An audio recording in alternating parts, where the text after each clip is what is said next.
Hi, welcome to X Reality Podcast. I'm the host, Dominic Wu. Each week, we will have conversations with industry leaders to explore the unexpected connections and opportunities between diverse sectors in the world of spatial AI and XR. Today, our guest is Nathan Chappell. His mission is to reignite philanthropy through responsible and beneficial AI. As a renowned thought leader, inventor of multiple AI patents, entrepreneur, and award-winning author, Nathan is one of the world's foremost experts on the intersection of artificial intelligence and generosity. As the head of AI and for DonorSearch, he leads the efforts to bring efficiency at scale through AI for many of the most innovative nonprofits in the US. He is the founder of the volunteer-led Fundraising.AI collaborative, a more than 6,000 member global think tank responsible for publishing the world's first framework for responsible and beneficial AI for fundraising. His fundraise experience spans more than 2 decades, where he led large-scale nonprofit organizations and multi-billion-dollar fundraising campaigns. He's also the co-author of the award-winning book, The Generosity Crisis: The Case for Radical Connections to Solve Humanity's Greatest Challenge, the Philanthropy. Okay, thank you, Nathan, for joining us today. Thanks, Dominique. It's great to be here. I've been looking forward to this. Thank you. Yeah, so can you tell us a little bit about yourself? What's your journey?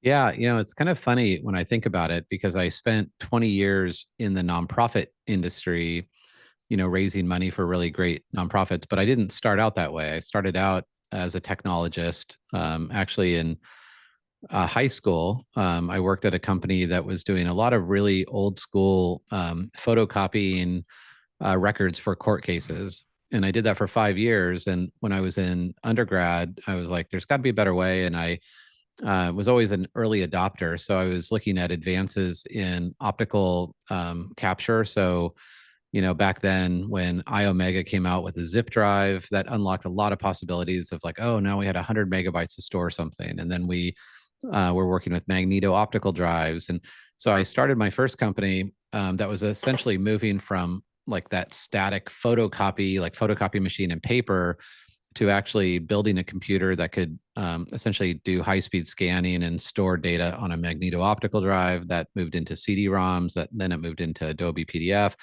So that was my first company, and it was doing really well. I was just kind of bored, to be honest. So I like skiing, snow skiing. I grew up snow skiing, and one year I was, I think in 1996, I was flying to Colorado to go skiing in Vail, and I read an article about Amazon on the internet, and it was just like, oh, well, I wonder if you could buy skis on the internet. And so I ended up starting the first company to sell skis on the internet.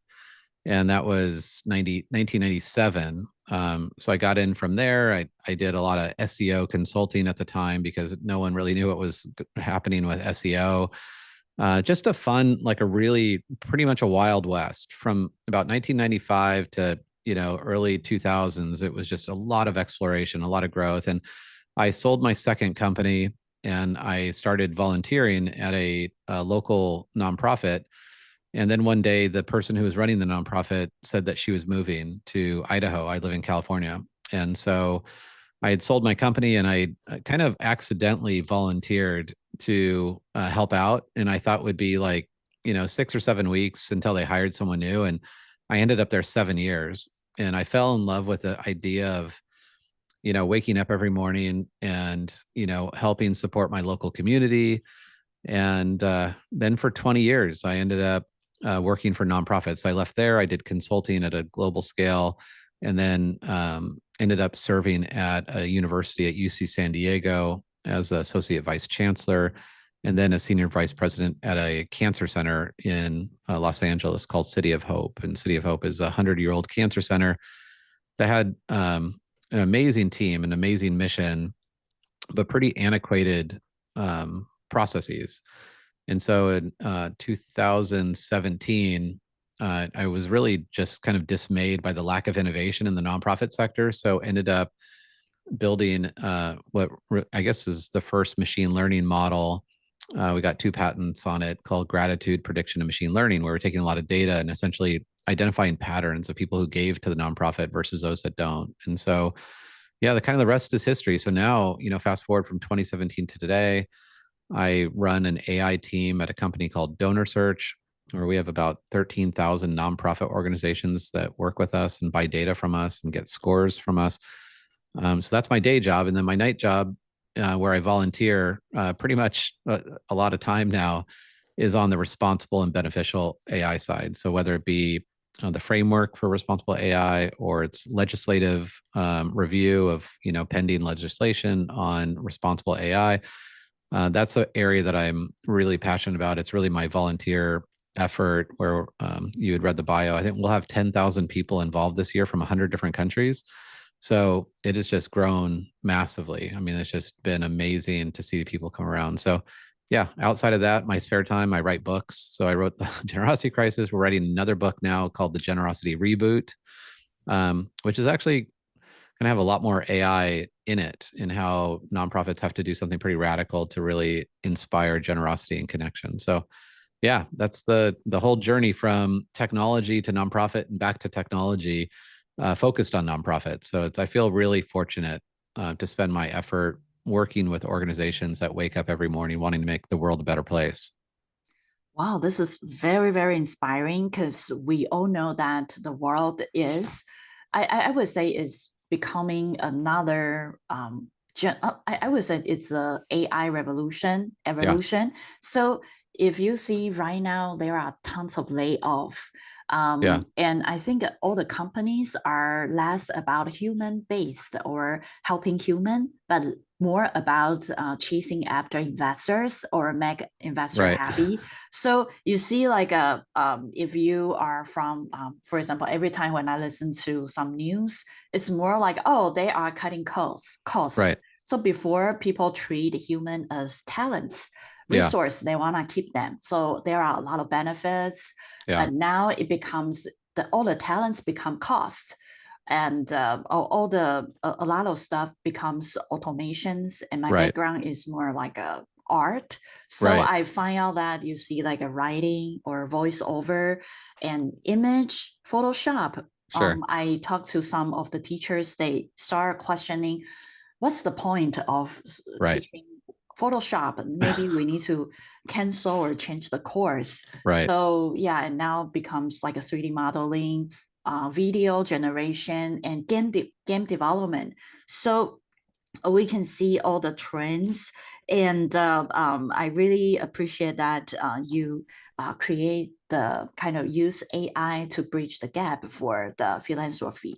And can you tell us more about the connections? Because you mentioned that you want to kind of use AI to help each individuals to right, donate better and also personalize what types of kind of companies or nonprofit they it's like a easier to for them to donate and easier for them to match different types of donation matching to their personal mission.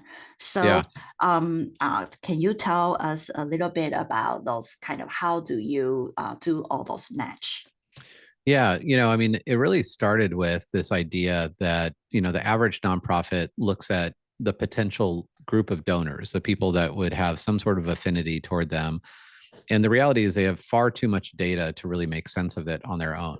I mean, intuitively, they're like, oh, like this person, told me that they really like us. So, well, build a relationship with them. But outside of those very unique situations, they have, a local nonprofit could think everybody in my community is a potential donor. And the reality is that's not true. I mean, there's less than half of Americans make a gift to charity ever. So less than half of Americans give now. 20 years ago, 2/3 of Americans gave to charity. This is a trend all over the world. So there's been a decline in people who give to charity, in the UK and Canada and Australia, most developed nations.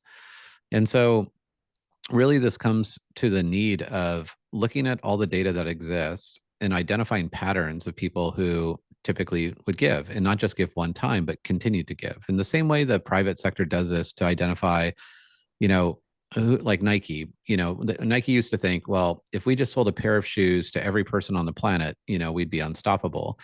And Nike now uses very complex algorithms to determine and find people that are going to buy one pair and another pair and another pair, and tell their friends, and they're going to wear the clothing, and their kids are going to wear Nike.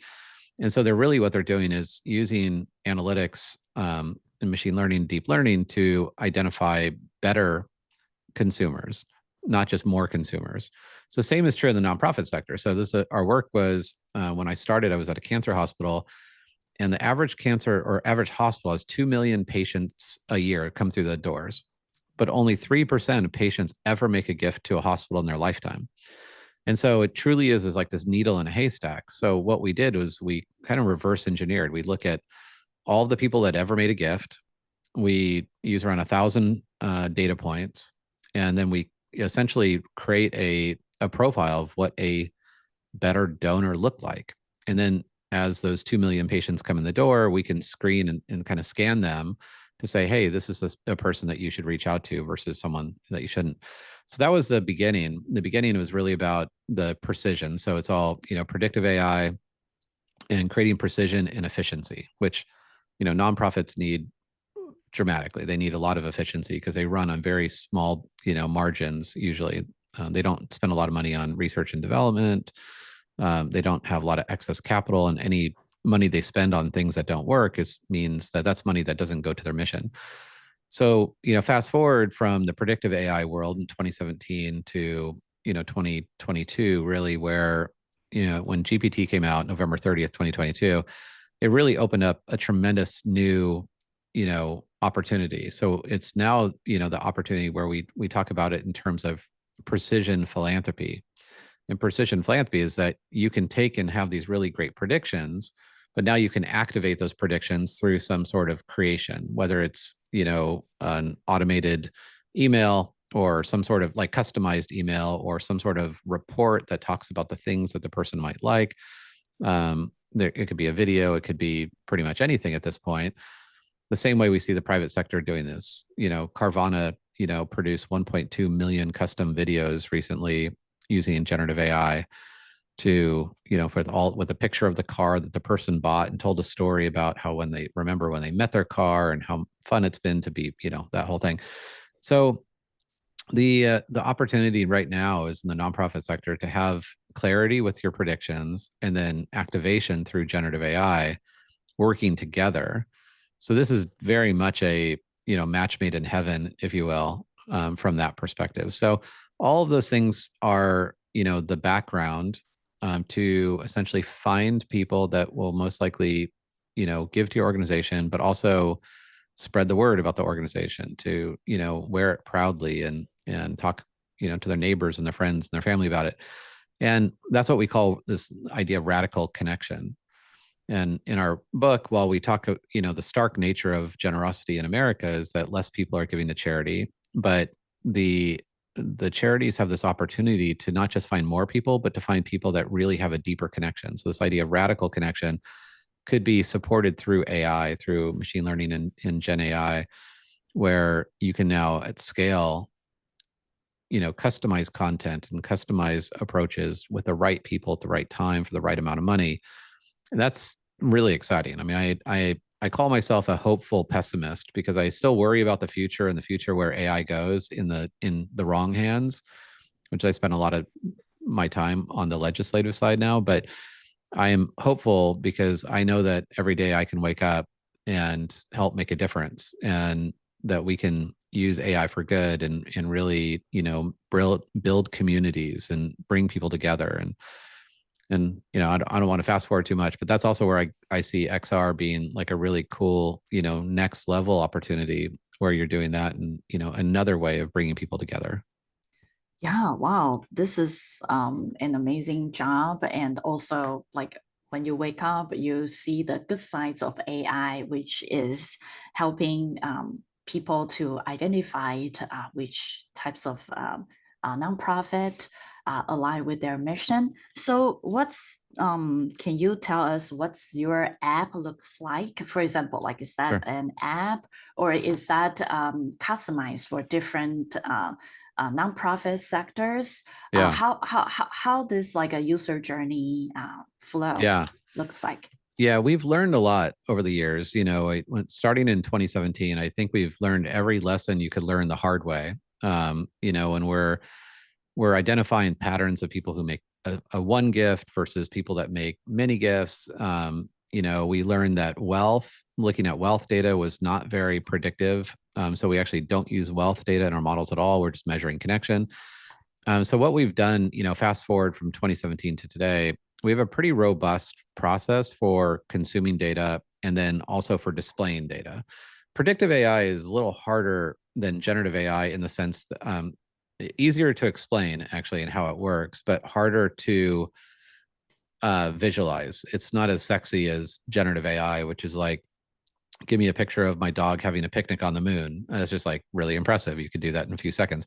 Predictive AI is just like, it's a lot of math and a lot of scores and, that whole thing. So what we did to make it a bit more digestible is that we built a visualization tool, and the visualization tool takes the predictions. So essentially what we're doing is measuring connection of a person. So if you give to a nonprofit or your alma mater or someone like that, we'd measure the connection, and then we measure that connection every 2 weeks. So we would, based on your data, whether you filled out a survey or you opened an email or you made a gift or you volunteered, or any data point that you would have, that the university would have in that case, we would remeasure your connection every 2 weeks. So every person, either by taking action or not taking action, your score will go up or down because you drew a little bit closer to the organization or you pulled back from the organization. What that does is allows us to look at people over a kind of a more longitudinal perspective of like, this person is increasing their engagement with you, therefore you should reach out to them. This person, maybe another person is decreasing their engagement, maybe you should reach out to them. But what you reach out to them for and with is different, right? The person that you're trying to activate versus the person you're trying to intervene with are different approaches. So it provides a lot of that specificity. So our visualization tool basically takes every person. So again, we'll go back to the hospital because it's a very standard use case. There's 1,200 nonprofit hospitals in the country. And so most of those hospitals will look at all these patients, and you have 2 million patient visits. So like every dot, you'll have a kind of, if you think of a scatter graph, you'll have a dot for an individual. On one axis will be like how connected they are and how likely they would be to make a gift. And then the other axis, which is separate, would be how much might they donate. We separate those two things. So connection and wealth don't have very much aligned with each other. So we build a scatter plot, an X and Y axis to say the top right would be you're highly connected and you could make a large gift. And so the visualization tool is just literally drag and drop it, like point and click. You can identify a group of people that are maybe in that top right hand quadrant that you want to activate. And it just allows you to kind of narrow in on a group of people. And then you can look at all the underlying data behind that. I think the last part that's important on this is that when we first started working in machine learning, we built basically a black box. We built an algorithm that, we had 2 patents on. We're really proud of that. And the reality is we realized that, pretty quickly, actually, even before the patents were awarded, the nonprofit sector is essentially in the business of trust. So sector, they receive money and they don't give anything back. You're not getting, you're not getting a new car, you're not getting a new pair of shoes, you're not getting a shirt. You're essentially giving money to feel good and feel like you get a tax receipt, obviously, but that's about it.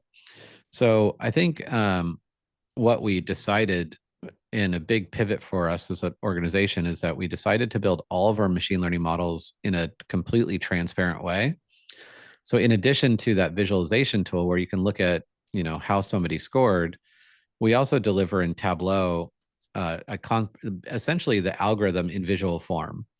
So algorithm is just literally a group of variables that all have different prediction value. So in our case, about 1,000 variables per person, So we would measure your connection to whoever, but 1,000 variables, but no two variables have the same degree of prediction. And so we display all that back to our clients in Tableau and say, okay, we've looked at all the characteristics of donors, we looked at all the characteristics of non-donors, and here's essentially the recipe. And the real benefit of that is it builds trust. So it's not anything, there's no magic, fairy dust or anything. It's just a lot of math. And that instills quite a bit of confidence in the nonprofit organizations, like, okay, like this is, real, and this is, how this person is connected to us. So we interface on the predictive AI side in a couple different ways. On the generative AI side, it's pretty low hanging fruit. So we have, like I said, we have 1,000 data points per person. We can have Gen AI in our new tool actually provide a summary. So if you wanted to know, Dominic Wu, it could take from our 1,000 data points, but it also can look at the internet and what the internet has and be like, oh, Dominic Wu is a, podcaster, and she does all these amazing things. She's a published author and whatever. And so it would give just very quickly the nonprofit a snapshot of, who they were talking to before they'd have lunch with you or before they'd send you communication. So that's our V2 product, which is matching the predictive AI with the generative AI for that whole kind of thing that we're talking about with the precision philanthropy. Yeah, I really love how you make all the process so seamlessly and also provide very useful like a profile for both ends to understand each Mm-hmm. other and quickly match and quickly like align, kind of bridge the gap between all the untransparency in the past. So it will build the trust. Yeah, so as for I read your book and I was very intriguing by one of the story that you mentioned that college students why they don't want to donate back because during the college they couldn't receive the scholarship, right? Right. And also they like I read one of the examples that the guy was trying to graduate, but he forgot to pay the parking ticket. Yeah. Right. Yeah, Right. those like little things will drag people back. And Right. I can tell you that I remember when I studied at our center, I couldn't pay off the last $3,000. I mean, it's just overly expensive, Right. and my diploma was on hold until I Oh, paid off. So yeah. so Yeah. every time when I read like, oh, we are going to build this building for in South Pasadena, and Yeah. please donate. And first, I think, hey, there are not many students. Students are getting less and less, and you guys are hiring more agent. Right. Yeah, and as far as I know, right now our center is on strike.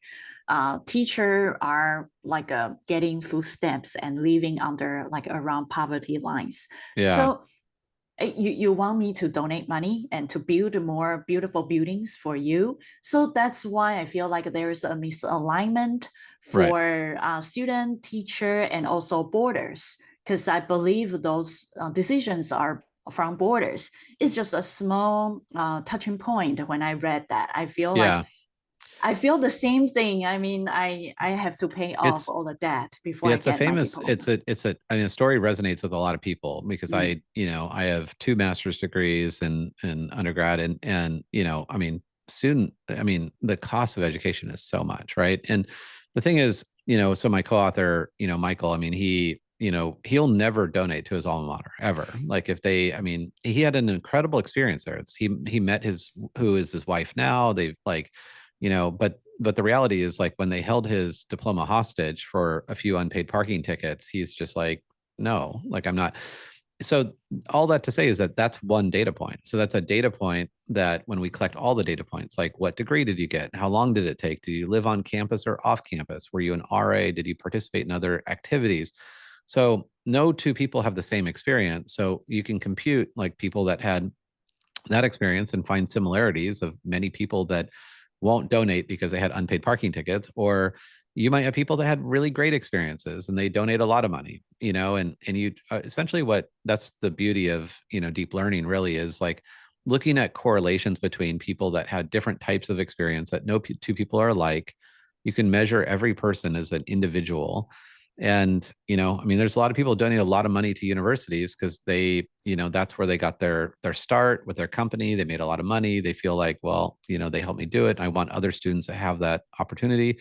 But other people that will donate money to pay for scholarships for other students because they didn't have that opportunity. And so, that's really the opportunity with machine learning, deep learning, is really to look at every person individually, understand the correlation between those things. And some of those data points are very helpful. So when we bring it back to a university and be like, here's the math behind people that are going to give versus not give. And, there's some that just like they send out so many emails, and more is not better. There's so many emails like Yeah. give to us, give to us, give to us. And you're Yes. just like, okay, forget, I'm not going to give to you ever.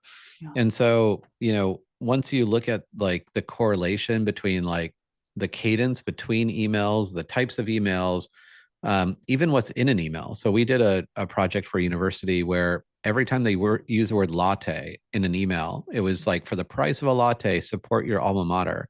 Their like response rate would just tank. Like nobody would cared about like giving up their latte, to help their alma mater. But then when they use other language like, partner or line or scholarship, like their scores would go up. And so it's a continual refinement and opportunity to like remove the guesswork and let AI essentially steer you in the right direction. So, it's just not about more, it's about better. And truly, AI, in the sense of machine learning and deep learning, are all about, a less is more approach. They're about efficiency. They're about taking lots of information, distilling it down so that it's kind of like you've got a microscope lens on, a huge data set. So that's where we have to start, and then we get into lots of other forms of how AI can support efficiency and creativity as well. Yeah. So, and you also mentioned that in your book, there's examples about how spatial AI or XR AI helping like people matching each other. Like, can you explain or elaborate the concept? Yeah, it was kind of funny. In our book, we intended, actually we wrote two additional chapters on AI, and then the book got too long, and so we took those out, but we left one story in, kind of like a glimpse in the future. So for context, we are sharing that it's not about more, it's about better, like better connection, more radical connection. And this idea is that if we use technology to essentially offload things we don't like to do, we hopefully can use that dividend of time to spend more time human to human. Like, and so we live in this very atomized society where, the average person gets 333 emails on their phone. Every day they scroll 300 feet on their phone a day. They're just like, we're constantly, in this world. But, there are opportunities to use technology to bring people together. And so the story started out with when I was at this cancer center. This cancer center used to be like in the community. It started out as a Jewish tuberculosis hospital 100 years ago, and it was such a endearing kind of mission where they would like, live there near Pasadena. They would bring people together. They would have dances on Friday night, and they'd have like dinner and I met this couple that had actually celebrated their 50th wedding anniversary. And it turned out they met 50 years before at a dance at City of Hope. And they met there because like the community around it, and they're like, they were so aligned. And, and now fast forward, they're giving away, tens of millions of dollars to City of Hope because that's, a big part of their life. And many nonprofits have kind of lost that way. They've lost that direction. They don't do those community things anymore because they're very expensive. I mean, to put on an event like that and the logistics and all the people they have to hire and all that. So we share in our book a glimpse of a story in the future where there's a nonprofit entrepreneur in, I forget what country even, because the book came out a year and a half ago. I think like Indonesia maybe, or Bangladesh. And she this entrepreneur basically she had this really great, nonprofit, and she had some volunteers. It turned out one of the volunteers, I think in actually this case, they were both from the US, but they were from totally, like, one was from New York and one was from California. And the the entrepreneur in Bangladesh basically was like, hey, we're going to do this like virtual reality, showcase for our organization. And to the point where what she did was send out, a set of, VR goggles and also a meal kit to all of her volunteers, her top volunteers. So the meal kit had all the same ingredients in the recipe for making the meal and all this stuff. And so every person received this meal kit at their house. And so they would actually prepare the meal together. And then when they got online and they put their VR on, they were like essentially all eating the same meal that was indigenous to, Bangladesh. And so they had this like sensory connection to it. And then, fast forward a little bit more, through things like, VR and haptic suits, this couple finds out that they just love this nonprofit. They both have such a strong affinity for this nonprofit that they're like, why don't we talk offline? Like, let's collaborate on more things. And then, so it is like this modern day love story where they ended up they live on opposite ends of the U.S. in this case, or it could be anywhere in the globe. But you create like this super radical connection because you're bound by technology that's bringing you together. And so we see that as a very versus the like, let's do a really expensive event at the Ritz-Carlton and spend $1 million to raise $1 million. That XR could be in many forms a much more cost-effective way of actually bringing people together, done well. And so that's it's still a glimpse in the future. I see there are a few use cases of it right now. There's a nonprofit called Charity Water that uses XR on a couple of different ways. A organization called World Vision, and what they're doing is just trying to bring the mission of what they do to life, right? They're versus getting on an airplane and flying to Kenya to see how a well is dug to bring water to a tribe in Kenya. They can transport that person there virtually, and outside of smelling the earth, like they can have all the other sensory components. And so this is I think a truly untapped opportunity for nonprofit organizations to use technology in a very personal and intimate way that brings people together. And so I get super excited about this because I don't consider myself a futurist, but I spend a lot of time thinking about the future. And this is an area where I'm like, this is a no brainer. This is where we should, be to really connect people in that really visceral way. Yeah, just to echo what you said, that I think, yeah, this is a brilliant usage for XR AI. And also recently I saw a lot of AR glass launch, which connect people by translate different Okay. languages. Yeah. Yeah. Yeah, Exactly. Yeah. so for example, people in Kenya can see Right. something, and in VR, it can automatically Right. translate into each other's language. So I think this is a really great usage of it. That's brilliant. I hadn't even thought of that because when we wrote our book, GPT 3.5 came or 3 came out 14 days after our book came out. So like I wish it came out before because, I mean, it would have been so much easier to come up with like stories and analogies and things. But yeah, when you think about like even, GPT 4.0 Yeah, and its ability to auto translate in I think 110 languages, I mean, that's brilliant. Yeah. What a yeah. great opportunity to actually bring people together. Yeah, I totally agree. And I think those technology will get better and better. And Yeah. also, if you see right now, yesterday I just saw in China, they have like a human droid and doing the restaurant servant. Yeah, so Yeah. I start bringing the questions like it's like a chicken and egg kind Sure. of problem and solutions. So you bring the solutions using AI to predict and connect people together. Yeah. However, the reason why people donate is how that organization's mission or once that how that organization treat them. And Right. now if you see that, for example, education, hospital, right now there are so many automations, for example, bring AI to save cost, Yep. right? So for example, like students, currently I'm teaching as adjunct in a community college school, and there are tons of students coming back. Right. I can tell you one, there was one speaker event in the community college. First time when I went in, I saw everybody was much older than me, and everybody was sitting there, and I even asked a question, are you guys students or staff? And they say, oh, we are students. And Yeah. I was like, Yeah. wow, I thought I'm teaching like 20 or 20, Right. Right. years old, like kids.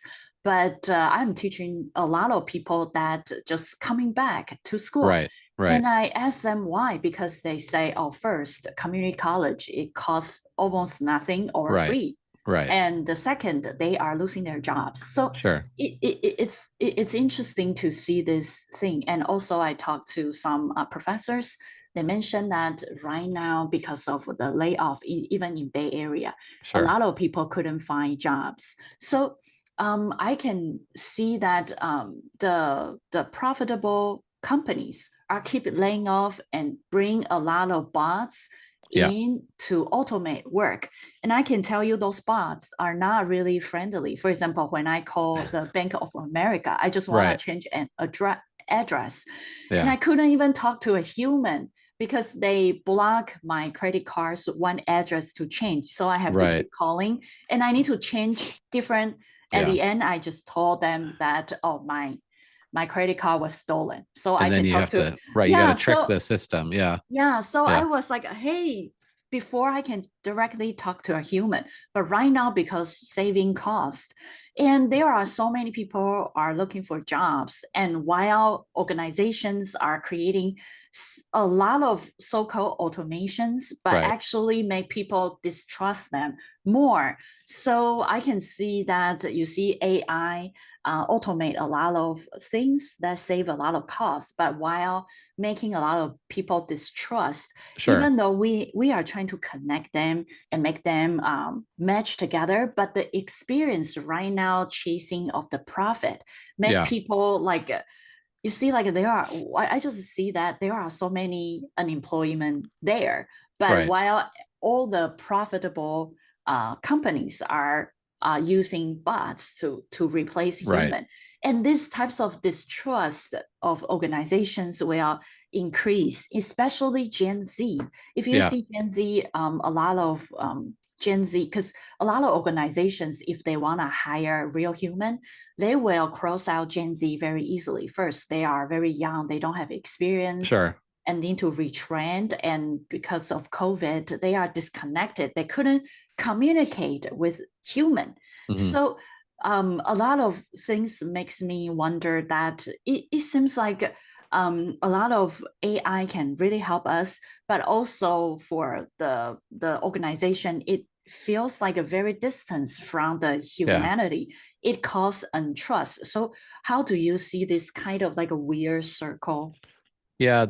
I mean, it's a really hard question because, when we think about the role of capitalism to essentially drive profit, right? Mm. Ultimately, that's the overall goal from a purely capitalistic perspective is like, produce something at a higher cost than what you sell it for. And so if you can offload humans, which are very expensive and not very scalable, and do that more effectively, that's always the draw. And that's not just new with AI, that's every technology. So if we think about like, food processing and things that are highly automated now that displaced a lot of workers in the past, we're going through that again right now, obviously. And so Google, I think, displaced a bunch, 1,300 Python coders Yeah, recently. And and move to India.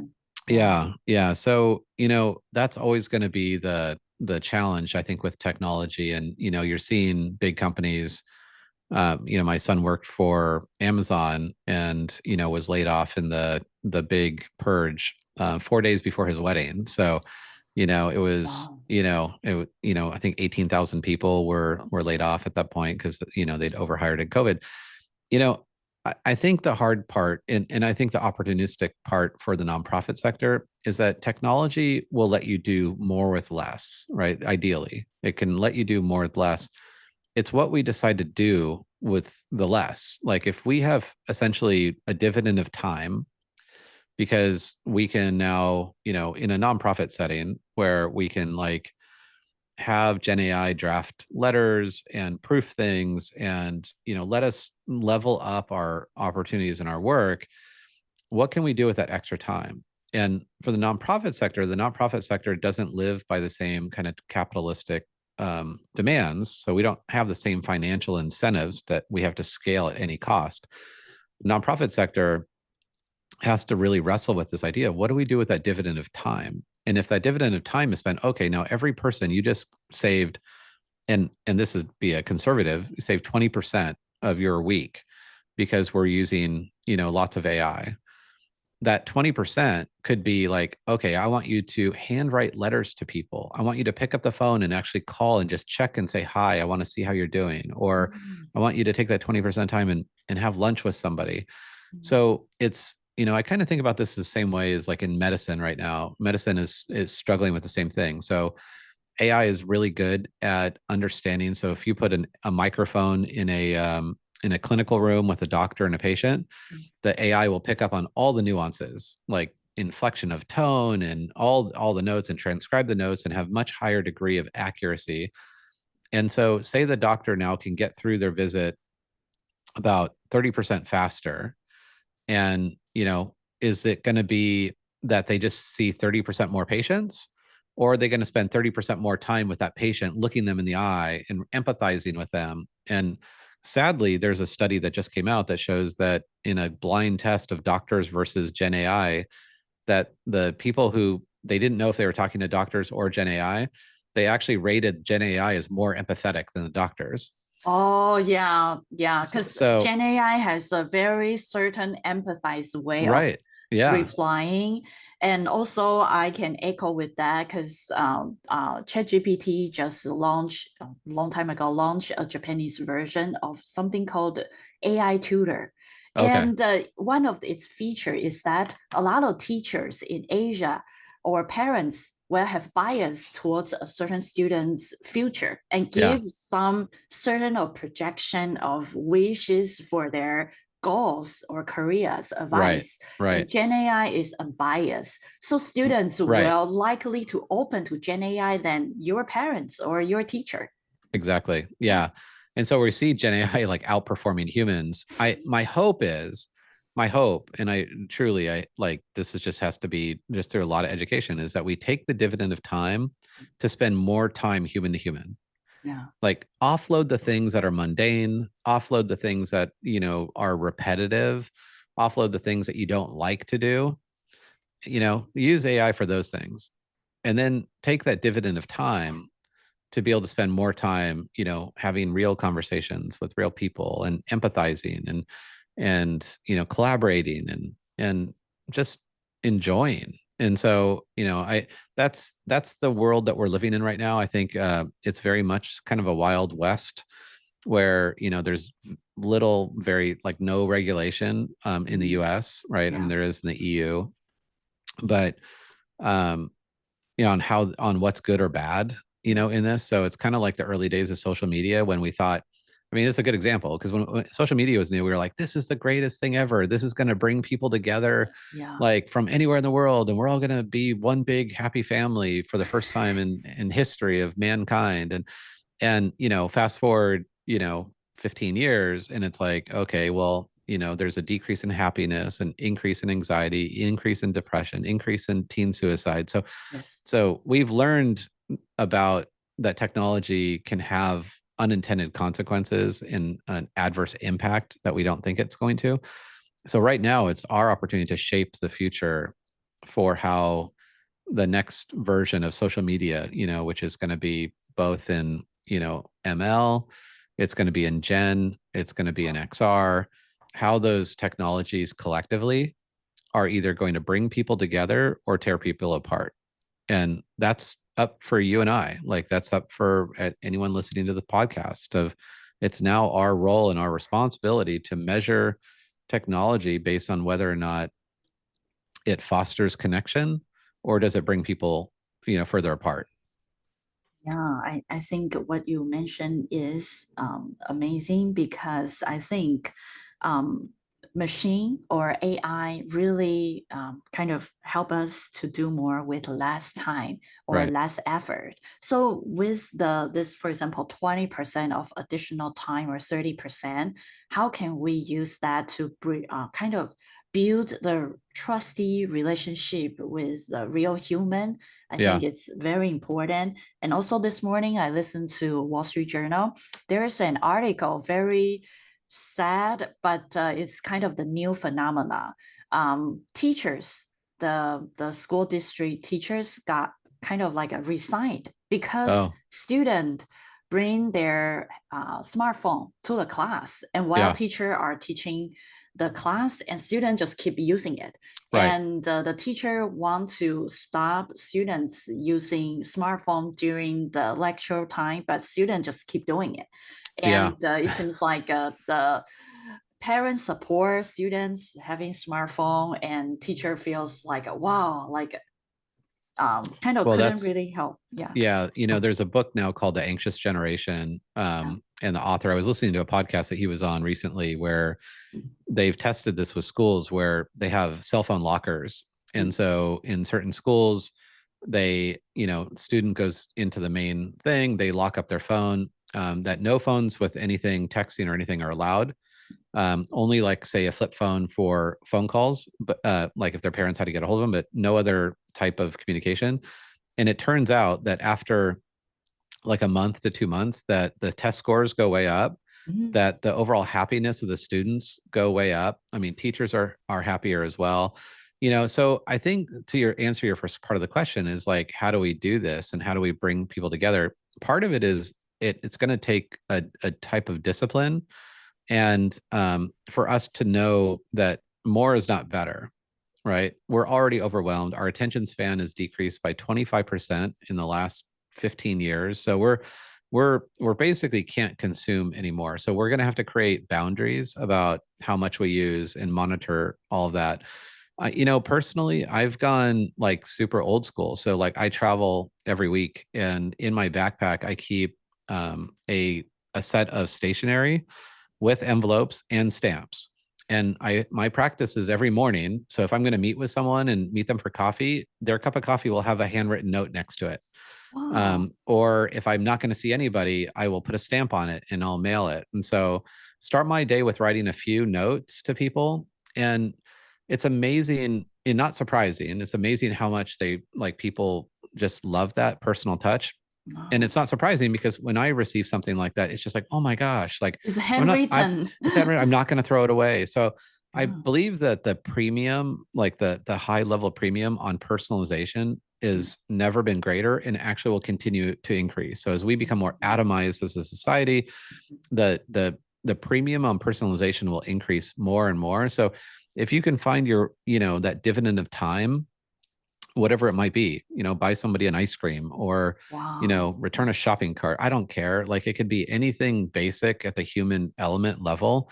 Um, that truly is the opportunity, I think. And, there's such easy ways to do this, and they're not, you don't need to go to school to like learn how to be nice. Yeah. Just, you know, treat someone the way you would want to be treated and think about like what would Yeah. make that person's day. I think there's a lot of opportunity in that. Yeah, I think this is great because machine release people's time of laboring, Right. and we can leverage this time to treat people nicely. And also echoing what you said, that this I would say Gen Z is a generation of anxiety, because when Right. they were at school, during college time or high school time is during COVID, so they Yeah. couldn't really learning how to interact with people. And after they graduate, start looking for jobs, AI start or layoff start Right. happening. Yeah. So Hard. I Yeah. saw a lot of Gen Zs, they start just laying there and not really doing anything. So what do you see that like for example, generosity, how can we help those Gen Z students or kids? Because one of the tech talk, I remember Professor Scott from New York University Hmm. mentioning that um, for the generation, the old generation pretty much held the majority of wealth, and the young generation need to work very hard, but really hard to get anything. So as for generosity, how can we, what do you see that we can help, and also using maybe technology to Yeah. help the young generation? That's such a great question because we're looking at our future, right? And so Mhm. Gen Zers. There's an article. It's actually a study, a very expansive study from Vogue Business that came out a few weeks ago, and it was called "Gen Zers Broke the Marketing Funnel." And this is very qualitative and quantitative study on Gen Zers and millennials, but mostly Gen Zers, and how they connect and what they prioritize. And this is, the focus was on like how brands can, they essentially the final conclusion was essentially that the secret sauce for connecting with Gen Zers is to make them feel that they're part of a community. So in this like super, to your point, atomized society where everything is just, digital first, that there's a real desire to feel connected. And so if there's a brand, the brand is really working hard to make them feel connected to their tribe and to their community. If you're a nonprofit, you are a community. And so, for me, like on the nonprofit side, it's super easy because you are a community, bring them into your community and invite them in because they're looking for that. I think that's at the end of the day. I think we're all looking for that. And we see, through studies, there's a study on trust called the Edelman Trust Barometer. It's been happening for 20 years. And in the last couple of years, I mean, trust is at an all-time low. And so trust is based on this idea of ethics and competency, and people are trusting the government less, media less, businesses and nonprofits and all this, everything kind of in between. Like trust is really a challenge. It's a challenging thing right now. But the reality is it doesn't have to be. If you're ethical and you are competent, that you could bring people in. And what the study shows over time is that when people trust externally less, so they trust the government less and they trust media less, and so Gen Zers are, that's their orientation. They don't trust the external, you know, uh, uh, organizations or things like that. And when people trust less externally, they tend to move inward. So they move inward to a closer group of friends and neighbors and coworkers. And so I think that's why you connect with Gen Zers is you bring them into closer community in smaller groups, and so they feel and not just feel connected, but they are connected. And so again, I don't even think that's just true for Gen Zers now. I mean, I feel that, it's things are so fast and so wild and so crazy. And it's just like we're on this hamster wheel, Yeah. asked to do more and more and more because now we have Yes. Gen AI to help us do more and more and more. Yeah. And I just want to slow down. Like I want to go, grow lettuce or something, and like, Yeah. and be a farmer at some point. But I think there's ways to just go smaller Mm. and form smaller groups of community, and that's where I think you'll win with Gen Zers.